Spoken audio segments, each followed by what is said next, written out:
귀한 찬양 감사를 드립니다. 제가 뒤에서 찬양을 듣는데 은혜가 많이 됐습니다. 예, 말씀을 안전해도 될 정도로 아름다운 하모니로 우리 찬양해 주신 우리 오여성교회 회원분들에게 우리 다시 한번 우리 기쁨의 박수 드리도록 하겠습니다. 할렐루야. 네, 오늘도 은혜를 사모하는 마음으로 예배 자리에 나오신 우리 성도님들 한 분 한 분을 주님의 이름으로 사랑하고 축복합니다. 오늘 총동원 전도주일로 지키시는 우리 오여성교회 회원분들, 계속되는 그 전성기 속에서 늘 주님 안에 머무시고 주님과 동행하시는 우리 오여성교회 한 분 한 분의 귀한 회원분들 되시기를 주님의 이름으로 축복합니다. 또 우리 모든 성도님들 또한 하나님의 사람으로서 또 하나님과 늘 동행하시고 나는 주님 안에 속한 자다. 나는 주님과 늘 동행하는 자다. 라고 우리 입술로 고백하며 살아가시는 저와 여러분 되시기를 주님의 이름으로 축복합니다. 저는 맛집 찾아다니는 것을 참 좋아합니다. 먹는 것을 좋아하다 보니까 살이 빠지질 않습니다. 아주 큰 굉장히 고민인데요. 특히 숨겨진 맛집, 그런데 그 맛집이 갑자기 확장 개업을 한다면 두려움이 찾아오기 시작합니다. 왜 그런지 아시죠? 맛이 변하진 않을까? 그런데 손님들이 줄을 서던 음식점이 확장 개업을 하면 오히려 손님이 주는 경우가 벌어는 많이 있다고 합니다. 시설 투자 때문에 음식 재료의 비용을 아끼고 한꺼번에 더 많은 음식을 만들다가 질을 떨어뜨려서 맛이 예전만 못하다라는 소리가 나오다가 손님들의 발걸음이 뜸해지는 것입니다. 물론 개인, 또 국가, 교회도 이런 일을 겪을 수가 있겠죠. 오늘 본문에서 하나님은 솔로몬에게 이런 성공의 저주에 빠지지 말라고, 즉 형통할 때 조심해야 한다고 말을 하고 있습니다. 솔로몬이 성전과 왕궁 건축을 마쳤는데, 그리고 그때 하나님께서 오늘 말씀을 보면 두 번째 솔로몬을 찾아오시는 것을 볼 수 있습니다. 지혜를 주실 때 나타나신 하나님께서 이번에는 어떤 목적으로 이렇게 나타나셨을까요? 하나님께서 솔로몬을 두 번 찾아오셨는데 첫 번째가 가지는 의미와 그리고 지금 이렇게 하나님께서 임하신 의미가 정반대라는 것을 볼 수 있습니다. 그 만남 가운데 오늘은 두 번째 만남을 이야기하고 있는데, 첫 번째 하나님께서 솔로몬을 만나 주셨을 때 열왕기상 3장에 보면 하나님과 솔로몬의 첫 번째 만남이 나오는데, 그때 솔로몬은 심적으로 되게 불안정한 상황이었습니다. 막 왕이 되었는데 그래서 왕권도 불안정하고 또 주변의 시선도 부담스럽고 주변의 기대가 굉장히 무거웠을 것입니다. 우리의 예로 들어보면 우리가 어떤 직장 생활을 하거나 어떤 단체에서 어떤 역할들을 하고 있는데 전임자가 되게 잘해버리면 내가 힘든 것입니다. 왜 그럴까요? 전임자만큼 해야 된다는 그 압박감, 그리고 주변에 대한 기대감이 있기 때문에 되게 힘들다는 것입니다. 솔로몬 앞선 왕이 바로 다윗 왕입니다. 그러니까 다윗이 지금까지 칭송받는 왕 아니겠습니까? 어마어마한 왕을 선대왕으로 뒀으니까 솔로몬이 되게 불안한 것입니다. 그러니까 하나님 앞에 얼마나 갈급했던지 1,000번째를 드립니다. 열왕기상 3장 4절 말씀입니다. 솔로몬이 그 제단에 1,000번째를 드렸더니, 아멘. 이것은 드릴 수 있는 최고의 제사로서 예배를 드렸다라고 이해하면 좋을 것 같습니다. 그러니까 어쨌든 하나님께서 그 절박한 마음을 보시고 솔로몬을 꿈 가운데 찾아가십니다. 그래서 솔로몬을 위로해 주시고 알다시피 지혜를 비롯해서 각종 은사를 주시게 됩니다. 솔로몬아, 걱정 마. 내가 너 도와줄 거야. 너 잘할 수 있어. 하나님께서 그렇게 격려해 주셨다는 것입니다. 이게 솔로몬과 하나님의 첫 번째 만남입니다. 이것을 한마디로 정의해 보면 하나님이 솔로몬이 가장 힘들 때 만나 주셨다. 이게 첫 번째 만남이라는 것이죠. 그런데 오늘 본문에 보니까 두 번째 만남이 나오는데 이 두 번째 만남은 완전 반대 상황이라는 겁니다. 솔로몬이 가장 힘들었을 때, 가장 힘이 있을 때, 가장 힘이 찼을 때 지금 하나님이 솔로몬을 만나 주신 장면이라는 것입니다. 오늘 본문은요, 그것을 보여주고 있습니다. 본문 1절과 2절 말씀입니다. 우리 함께 읽어보겠습니다. 솔로몬이 여호와의 성전과 왕궁 건축하기를 마치며 자기가 이루기를 원하던 모든 것을 마친 때에 여호와께서 전에 기브온에서 나타나신 같이 다시 솔로몬에게 나타나사. 아멘. 본문은 말하고 있습니다. 하나님께서 전에 기브온에 나타나신 것 같이 다시 나타나셨는데 그때가 언제이냐? 솔로몬이 이루기 원하던 모든 것을 마친 때라고 이야기하고 있습니다. 그러니까 솔로몬이 원하던 일을 다 마친 때였다는 것이죠. 개인적으로 바라던 일도 또 신앙적으로 해야 할 일도 성공적으로 다 마무리했습니다. 한마디로 솔로몬이 형통한 그때였다라는 것입니다. 이걸 좀 더 구체적으로 설명을 드리면 성전 건축을 마쳤는데 솔로몬이 우리로 따지면 경제 정책을 무역과 그리고 건축에 쏟았습니다. 다른 나라하고 결혼을 많이 하지 않습니까? 왕비들하고. 이게 외교 정책을 한 겁니다. 그래서 무역을 하고 거기서 얻은 여러 가지 자본을 가지고 내수를 돌리기 위해서 건축 작업을 했습니다. 그러니까 그 모든 일들을 통해서 경제가 활성화되고 사람들이 솔로몬을 신방 있게 보게 되고 성전 건축을 다 마쳤으니까 이제는 실무도 적응되고 왕권도 안정되고 한마디로 형통하다라는 것이죠. 모든 백성들이 솔로몬에 대해서 인정해 주고 다이만큼 잘하는구나라고 하는 것입니다. 솔로몬이 지금 부러울 것이 없을 정도로 강력한 힘을 가졌을 때 그때 하나님께서 솔로몬을 찾아오셨다는 겁니다. 왜 그랬을까? 어찌 보면 성공에 취했을 때가 가장 위험한 때이기 때문에 그렇습니다. 그러니까 형통할 때가 더 위험하다라는 것이죠. 우리가 역경을 만나고 또 힘들 때 위험하다고 생각하는데 사실 우리가 더 많이 넘어질 수 있고 우리 삶을 위기로 빠뜨리는 것은 고난이 아니라 형통이기 때문이라는 사실입니다. 본문을 보면 하나님은 경고의 말씀도 주시는 것을 볼 수 있습니다. 마음이 나뉘는 것을 엄하게 경고하고 계십니다. 본문 6절과 7절 말씀입니다. 우리 함께 읽어보겠습니다. 만일 너희나 너희의 자손이 아주 돌아서서 나를 따르지 아니하며 내가 너희 앞에 둔 나의 계명과 법도를 지키지 아니하고 가서 다른 신을 섬겨 그것을 경배하면 내가 이스라엘을 내가 그들에게 준 땅에서 끊어 버릴 것이요. 아멘. 이런 말입니다. 솔로몬아, 너 지금 중심을 잃어버리면 안 돼. 너 나하고 처음 만났을 때 기억하지? 너 그때 절박했잖아. 너 그때 간절했잖아. 너 굉장히 힘들어서 나를 굉장히 사모했었잖아. 그때를 잊어버리면 안 된다. 라고 하나님께서 그것을 알려주시기 위해서 지금 솔로몬이 하나님을 찾지도 않았습니다. 찾지도 않았는데 하나님께서 솔로몬에게 다시 한번 찾아가 주셨다는 것이죠. 왜 그럴까요? 형통하니까. 형통할 때가 위험할 때이기 때문입니다. 우리는 여기서 중요한 진리를 한 가지 배울 수 있습니다. 인생에서 가장 큰 위기가 무엇이냐? 형통할 때라는 것입니다. 인생의 위기가 두 가지로 찾아옵니다. 하나는 고난이죠. 내 계획이 무너지고 주변 사람들이 떠나가고 소유를 잃어버릴 때입니다. 그런데 제가 목회자로서 고난 만난 자들을 만나보니까 오히려 위기가, 이런 위기는 기회가 되는 경우가 많이 있더라라는 것입니다.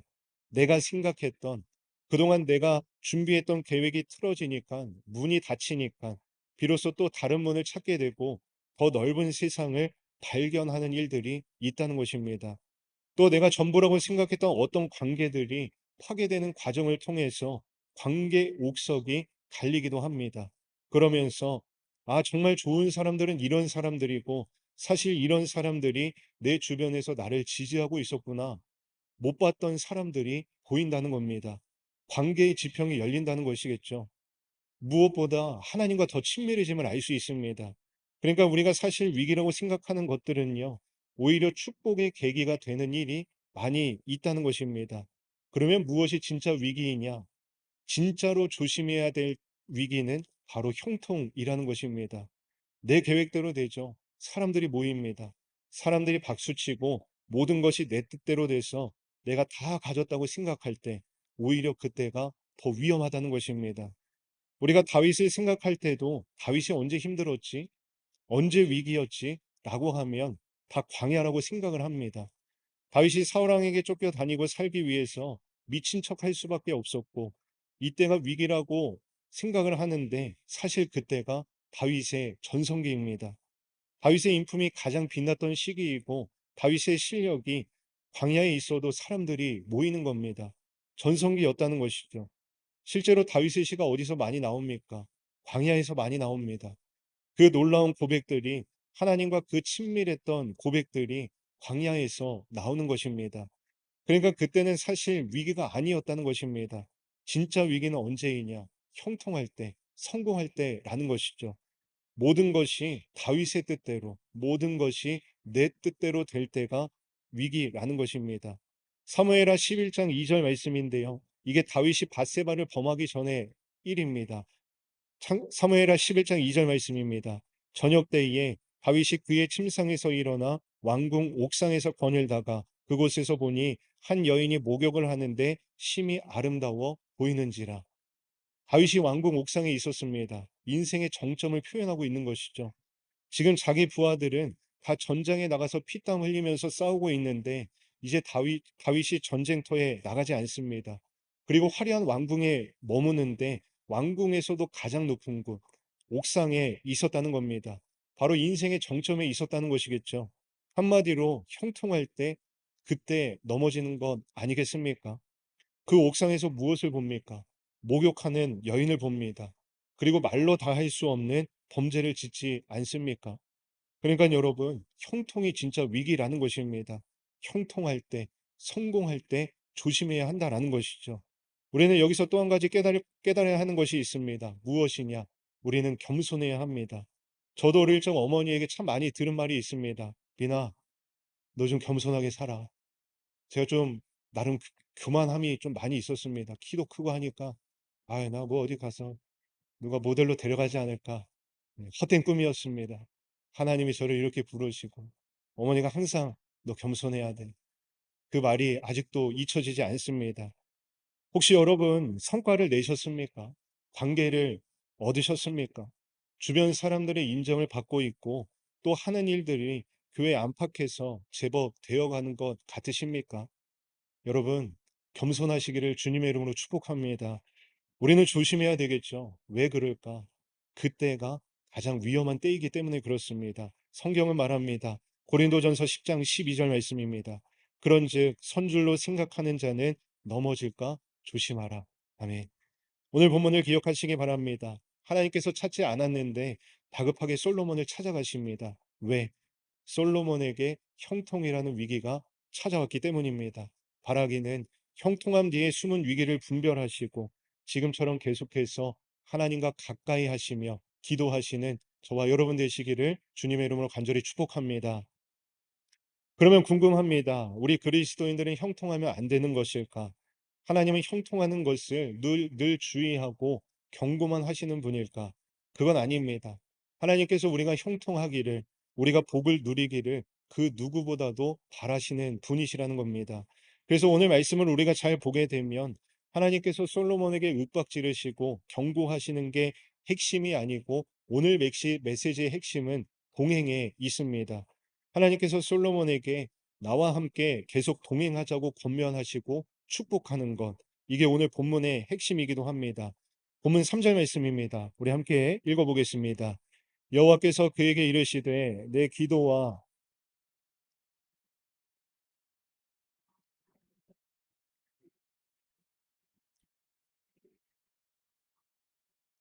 내 눈길과 내 마음이 항상 거기에 있으리니. 아멘. 하나님께서 솔로몬에게 나타나셔서 하신 말씀이 뭐냐면 내가 너희의 기도를 잘 들었다라고 하는 것입니다. 여러분, 솔로몬이 어떤 기도를 했을까요? 그건 열왕기상 8장에 보면 아주 긴 구절로 솔로몬이 어떤 기도를 했는지에 대한 내용들이 쭉 나오고 있습니다. 한 7가지를 하나님 앞에 간구했습니다. 그 중에 하나의 기도 제목이 하나님, 이 성전 가운데, 우리 백성 가운데 하나님의 이름과 하나님 당신의 눈길이 영원히 떠나지 않았으면 좋겠습니다. 이걸 간구합니다. 그런데 하나님께서 이 기도를 들으셨다고 말씀하시면서 말씀에서 그래 좋다. 내가 너의 기도를 들었고 응답할 것인데 내 눈길과 내 이름이 항상 너희와 함께 있을 것이고 그리고 내 마음이 항상 너희와 함께 할 것이다. 라고 말씀하셨습니다. 솔로몬이 기도한 제목에 플러스 알파를 더해 주신 것입니다. 왜 하나님께서 이름과 눈길이면 충분한 것 같은 하나님의 마음을 더해 주셨을까요? 왜냐하면 하나님은 솔로몬에게 지금 정말 필요한 게 무엇인지를 알고 계셨기 때문입니다. 단순히 어떤 거칠의 형식적인 이름, 눈길, 겉으로 보이는 어떤 형식적인 강구를 하나님께서 들으시고 응답하시는 것이 아니라 지금 진짜 솔로몬에게 필요한 것이 무엇인지를 아시고 응답하시기를 원하셨다는 것입니다. 여러분, 마음이 항상 있다는 것은 무엇을 의미하겠습니까? 그건 내가 내 존재가 너희들과 영원히 함께 할 것이다. 이런 말입니다. 솔로몬에게 진짜 필요한 것이 무엇이었냐? 하나님이 필요하다는 것입니다. 여러분, 그렇지 않습니까? 하나님의 본질이라고 하는 것은 하나님께서 응답해 주시는 그런 것들에 있는 게 아니지 않습니까? 하나님의 본질은 하나님이십니다. 바로 우리에게도 하나님이 필요하다라는 것이겠죠. 그렇다면 우리 그리스도인들에게는 뭐가 필요할까요? 말씀드렸죠. 하나님이 우리에게 필요하다라는 겁니다. 찐빵에 안고가 없으면 여러분 어떨까요? 맛있을까요? 맛이 없겠죠. 밀가루 맛만 나고 맛이 정말 없을 겁니다. 근데 저희 집에 로니는요, 팥빵을 먹으면 팥을 빼고 빵만 먹습니다. 너무 안타까워요. 그 팥은 제가 먹고 저는 살로만 찌고 이렇습니다. 여러분, 아무리 좋은 환경과 문제가 없는 그런 가운데서 우리가 살아간다고 한들 생각해 보십시오. 거기에 하나님이 없다면 무슨 의미가 있을까요? 내 인생에 하나님이 없다. 한번 생각해 보십시오. 그게 진짜 좋은 것일까요? 그게 진짜 의미 있는 삶일까요? 아니라는 거죠. 솔로몬의 건축은 분명 성공이었습니다. 그런데 하나님은요, 본질이 무엇인지를 이야기하고 계시는 것입니다. 음식점이 확장 개업을 하면 지금까지 해왔던 것처럼 손님들에게 최선을 다하고 음식 맛도 동일하게 유지하기 위해 경각심을 가져야 하는 것처럼 말이죠. 마찬가지로 솔로몬도 성공의 기쁨에 취해 있을 것이 아니라 기브원에서 하나님을 만난 지혜를 구했던 초심을 지키고 아버지 다윗처럼 바른 마음으로 순종하여 하나님의 법도를 반드시 지켜야 하는 것입니다. 본문 4절과 5절 말씀입니다. 우리 함께 읽어보겠습니다. 내가 만일 내 아버지 다윗이 행한 같이 마음을 온전히 하고 바르게 하여 내 앞에서 행하며 내가 내게 명령한 대로 온갖 일에 순종하여 내 법도와 율례를 지키면 내가 내 아버지 다윗에게 말하기를 이스라엘의 왕위에 오를 사람이 내게서 끊어지지 아니하리라 한 대로 내 이스라엘의 왕위를 영원히 견고하게 하려니와. 아멘. 여러분은 이 말씀이 어떻게 들리십니까? 야, 솔로몬, 너 잘 들어라. 너 실수하기만 해봐. 줬던 거 내가 다 빼앗아 갈 거야. 너 불통하게 만들 거야. 이렇게 들리십니까? 이게 아니죠. 하나님께서 지금 형통한 솔로몬, 이제 인생의 정점을 맛본 솔로몬에게 찾아가서 솔로몬아, 나는 네가 더 계속 견고해지기를 원해. 네가 내 안에서 계속 축복 누리기를 원해. 그러니까 네가 지금 어렵게 얻은 형통을 스스로 발로 차버리지 않기를 원한다. 내 뜻 기억해라. 나랑 동행해야 돼. 너와 함께하기 때문에 이 자리에 왔다는 것을 너 기억해야 돼. 라고 솔로몬을 축복하고 있는 내용이 오늘의 핵심이라는 것입니다. 정말입니다. 하나님께서 만약에 솔로몬이 넘어지고 불통하기를 바라셨다면 찾아가셨을까요? 솔로몬이 지금 하나님 찾지도 않는데 말이죠. 안 찾았는데 찾아가셨다는 겁니다. 찾아가셔서 말씀하셔서 계속 나와 함께 하자라고 권면하고 있습니다. 그러니까 요지는요, 하나님은 솔로몬이 계속 형통하기를 바라셨다는 겁니다. 그래서 말씀하시기를 나와 함께 늘 동행하자. 내 말씀 안에 거하고 나랑 기도로 소통하면서 나와 늘 함께 하자. 라고 초대하고 계시는 것이 오늘 말씀의 핵심이라는 겁니다. 여러분, 하나님은 솔로몬이요, 다윗처럼 하나님의 말씀을 순종하고 지키면 이스라엘의 왕위를 견고하게, 영원히 견고하게 하겠다고 약속하고 계십니다. 단순히 행위만을 말씀하는 것이 아니죠. 중요한 건 온전한 마음에 있다는 겁니다. 신명기 8장에 보면 모세가 이스라엘 백성들을 모아놓고 가나안 땅에 들어가기 전에 하나님께서 모세에게 임하셔서 설교했던 말씀이 있습니다. 신명기 8장 2절 말씀입니다. 내 하나님 여호와께서 이 40년 동안에 내게 광야길을 걷게 하신 것을 기억하라. 이는 너를 낮추시며 너를 시험하사 내 마음이 어떠한지 그 명령을 지키는지 지키지 않는지 알려 하심이라. 아멘. 40년 동안 광야 생활을 하면서 이스라엘 백성들이 배운 게 무엇입니까?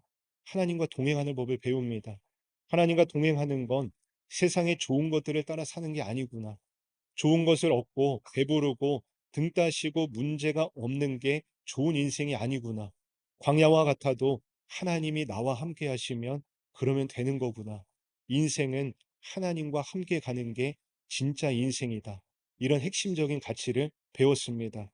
그래서 모세가 가나안 땅에 이스라엘 백성들을 보내기 전에 너희들 진짜 40년 동안 배운 가치, 진짜 돌고 돌아서 진짜 고생해서 배운 핵심적 가치 이거 잊어버리면 안 된다. 이렇게 이야기하는 거죠. 무슨 말입니까?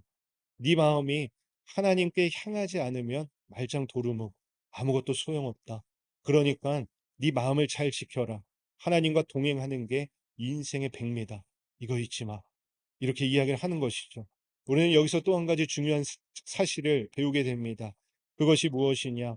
형통하든지 그렇지 않든지 늘 주님과 동행해야 한다는 사실입니다. 그러고 보면 우리는 어려울 때 주님을 찾습니다. 간절한 소원이 생기면 다시 예배에 나옵니다. 보니까 간절한 소원이 있으면 어려움이 있으면 오지 말라 그래도 하나님 찾으러 나옵니다. 이게 나쁘다는 게 절대 말씀드리려고 하는 게 아닙니다. 이런 과정도 우리에게는 반드시 필요합니다. 그런데 문제는 다음이라는 겁니다. 소원이 이루어지면, 문제 해결되면, 그래서 형통하면 어떻게 될까요? 또 멀어지는 겁니다. 안 나오는 거죠. 여러분, 하나님의 바람을 깨달으셨으면 좋겠습니다. 우리의 바람은 늘 하나님 안에서 형통하는 것이 바람일지 모르겠지만 하나님의 바람은 우리와 동행하는 데 있으시다는 겁니다. 어떤 방식으로든 저와 여러분들과 함께 하기를 원하시고 그렇게 하시는 게 우리 하나님의 소원이라는 겁니다. 그러니까 그 하나님의 바람을 이해하시면 좋겠습니다. 우리가 형통할 때나 고난 가운데 불통할 때나 늘 하나님을 붙들고 하나님과 함께 살아가는 것. 이게 바로 하나님께서 바라시는 삶이라는 것입니다. 마태복음 1장 23절 말씀입니다. 보라, 처녀가 잉태하여 아들을 낳을 것이요 그의 이름은 임마누엘이라 하리라 하셨으니 이를 번역한즉 하나님이 우리와 함께 계시다 함이라. 아멘. 여러분, 이게 하나님의 본심입니다. 하나님은 우리와 함께 하고 싶으셔서 당신의 아들을 우리에게 주셨습니다. 그리고 십자가에서 달려 죽도록 두시고 그렇게 해서라도 우리를 구원하셔서 하나님 곁에 두시려고 이게 하나님의 마음이라는 겁니다. 그런데 우리는 형통할 때는 하나님 안 찾고 불통하면 그제서야 하나님을 찾고 이래서야 되겠습니까? 바라기는 형통하든지 그렇지 못하든지 쉽게 이야기해서 밤이나 낮이나 인생의 밤이나 낮이나 주님과 동행하시는 저와 여러분 되시기를 주님의 이름으로 축복합니다. 끝으로 적용해 보겠습니다. 여러분, 형통한 가운데 계십니까? 그리고 문제가 없으십니까? 그러면 형통한 겁니다. 형통한 가운데 있으시다면 그 형통을요, 하나님 안에서, 주님 안에서 잘 누리시기를 주님의 이름으로 소망합니다. 하나님은요, 형통하다고 빼앗아 가시는 분이 아니십니다. 이거 뺏길까봐 두려워하지도 마시기 바랍니다. 하나님 안에서 그 형통을 우리 모두가 잘 누려보자는 것이죠. 단, 그것에 취하지 말라는 겁니다. 이 형통을 누가 주셨는지를 기억하라 라는 것이겠죠. 그래서 계속해서 절실할 때, 내가 절실할 때 드리던 그 고백을, 그 찬양과 기도를 여러분들이 하나님 만나셨던 그 첫 순간, 그 초심을 잃지 마시고 하나님 안에서 누리며 살아가시는 저와 여러분 되시기를 주님의 이름으로 축복합니다. 반대로 형통보다는 어려운 가운데 있는 분이 있으십니까? 기억하십시오. 그때가 여러분의 전성기일지도 모르겠습니다. 그렇기 때문에 하나님을 다시 찾을 수 있고 또 하나님 안에서 미래를 꿈꿔볼 수 있지 않겠습니까? 여러분, 저 힘이 없어요. 저 이래서 못해요. 그런 말 하지 마시고, 아, 나 전성기지. 하나님 나 부르실 때까지 열심히 잘 해보자. 그러면요, 하나님 어떻게 생각하실까요? 좋으시겠죠. 그게 바로 우리 하나님의 마음이라는 겁니다. 여러분, 그러니까, 여러분, 어려운 가운데 있으시다고 할지라도 낙담하지 마시고, 내 인생이 여기서 끝나는 것이 아닌가? 그렇게 생각하지 마시고, 그래, 하나님께서 이 위기를 통해서 하실 일이 있겠구나. 우리는 그렇게 기대하며 살아갈 수 있어야 하는 것입니다. 왜냐? 하나님께서는 여러분 한 분 한 분을 축복하시고 또 형통의 길로 인도하기를 바라시는 분이기 때문입니다. 말씀 매듭 짓겠습니다. 하나님은 솔로몬을 찾아오십니다. 그리고 말씀하십니다. 솔로몬아, 항상 내 안에 머물러라. 오늘 어쩌면 찾지도 않았을 하나님께서 여러분의 마음을 두드리며 말씀하십니다. 아무개야, 밤이나 낮이나 형통할 때든 그렇지 아니할 때든 나와 함께하자. 내가 너와 함께하기를 바란다.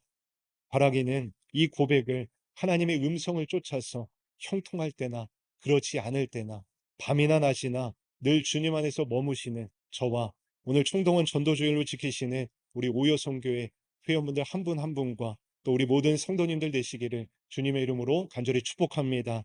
기도드리겠습니다. 하나님, 말씀을 통하여 우리는 늘 주님과 동행하며 주님 안에 머물러야 함을 깨닫게 하시니 감사를 드립니다. 무엇보다 바른 신앙으로 하나님을 자랑하고 바른 삶으로 세상을 밝히는 주님의 거룩한 신부 될 수 있도록 주님 인도하여 주시옵소서. 그래서 주님의 음성을 쫓아서 형통할 때나 그렇지 않을 때나 밤이나 낮이나 늘 주님 안에 머무는 우리 모두의 삶 될 수 있도록 주님 인도하여 주시옵소서. 언제나 우리와 동행하기 원하시는 예수 그리스도의 이름으로 간절히 기도드립니다. 아멘.